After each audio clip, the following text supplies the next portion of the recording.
May 12th, 2022. I'm watching this eyewitness news at 12 and I am in awe because it has a Connecticut state trooper,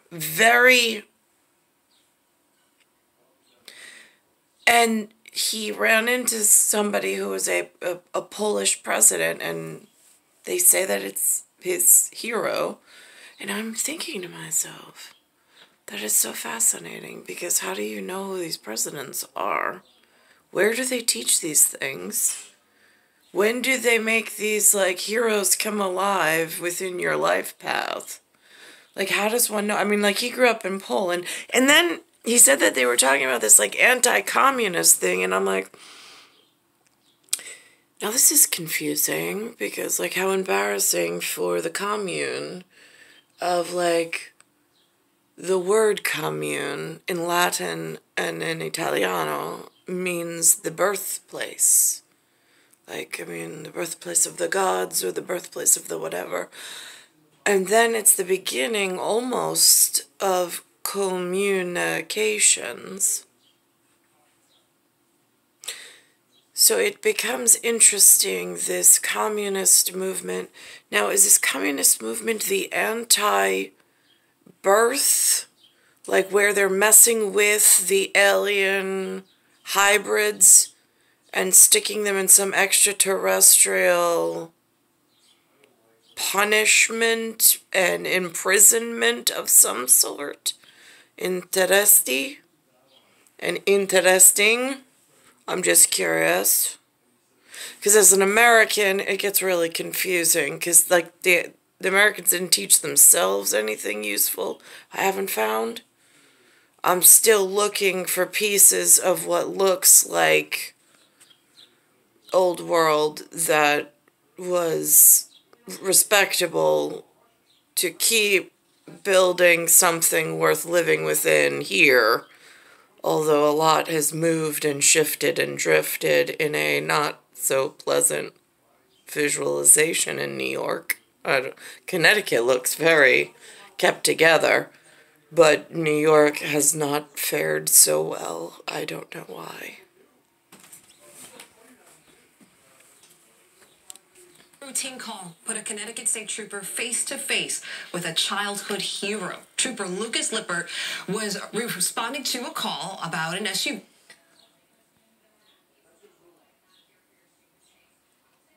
with a flat tire in Tallinn yesterday when he saw former Polish President Lech Walesa in the passenger seat. Lippert grew up in Poland and immigrated to the U.S. at age 18. Walesa was coming back from Hartford, where he was advocating for aid for refugees who fled from Ukraine. Lippert says he and Walesa talked about Poland and the anti-communist movement. Wow. And again, words being so hard in this cross-linguistic and language lab, and then the spin department, and then who's advocating for what. I thought that gardening and the children's breeding schedule, so there are ancestors, there's future generations. I thought at one point that was like the most important topic. I don't know how they got off topic in this atopic dermatitis. Really, I don't. It gets very confusing here.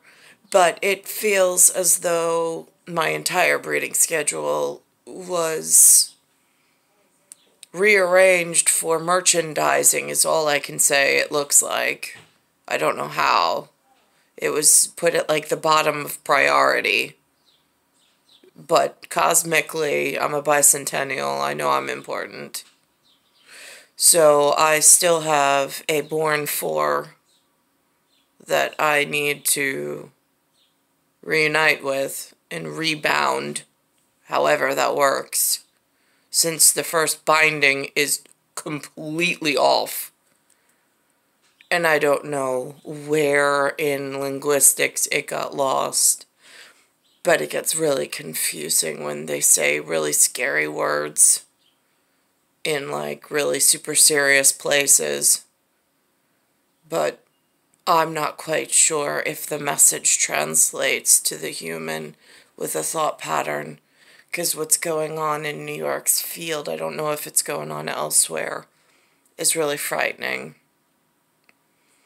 It's star 1978, star 8378, Nicole, Cattaruzza. It's Earth, Solar System, Milky Way, Universe, Galaxy is broken, and it's Bayside Station, Bayside, New York, 11361.